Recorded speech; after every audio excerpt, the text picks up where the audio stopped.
La nature nous guérit. Léon Denis a écrit « L'été, c'est le sourire de Dieu. Entre la nature et nous, il y a des liens, des rapports multiples et cachés.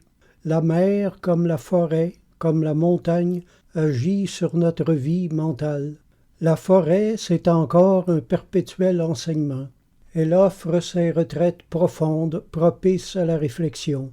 Elle verse le calme aux âmes enfiévrées, console, repose, communique des forces cachées dans son sein. Il suffit de reprendre contact avec la nature pour trouver dans la vertu secrète qui s'en dégage des ressources insoupçonnées. Aux heures d'hésitation, tourne-toi vers la nature. Le Dieu caché parle au cœur du sage et à l'esprit penseur. La plainte de la mer a quelque chose de pénétrant, de solennel.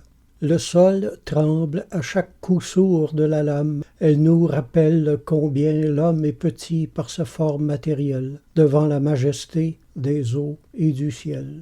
Fin de citation.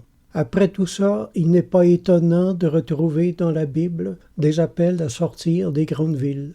La Bible dit « C'est pourquoi, voici, je veux l'attirer et la conduire au désert, et là je parlerai à son cœur. » Les grandes villes sont le repère des grands péchés et des grandes infractions de la nature, donc de la vôtre. Sœur Faustine a écrit « L'âme silencieuse est forte, si elle persévère dans le silence, aucune contrariété ne la touchera. » L'âme silencieuse est capable de s'unir à Dieu de la façon la plus profonde. Mère Teresa a écrit « Les âmes de prière sont des âmes de profond silence.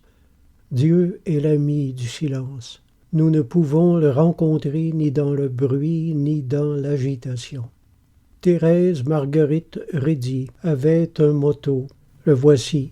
Je ne ferai rien avec précipitation ni trouble. La foi est une loi naturelle.